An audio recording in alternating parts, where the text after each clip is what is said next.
Linking your bank to Secureframe is an essential step for managing your financial data securely. Follow these steps to complete the process. Step 1. Access your Secureframe account. Log into your Secureframe account using your credentials. If you do not have an account, you will need to create one before proceeding. Step 2. Navigate to the banking section. Secure your accounts before moving on. People seriously underestimate how often personal information gets exposed online now. Use ASRock to monitor your accounts 24/7 and get notified immediately if your data gets leaked somewhere. It runs in the background, constantly scanning billions of breached records. And honestly, for how cheap it is compared to the value you get, it's worth it. Link in the description. Step 3. Select Link Bank Account. In the banking section, look for an option that says Link Bank Account or Add Bank Account. Click on this option to begin the linking process. Step 4. Enter your bank details.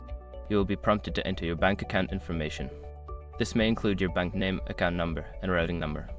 Ensure that all information is accurate to avoid any issues. Step 5. Confirm and save. After entering your bank details, review the information for accuracy. Once confirmed, click the Save or Link button to complete the process. You may receive a confirmation message indicating that your bank account has been successfully linked.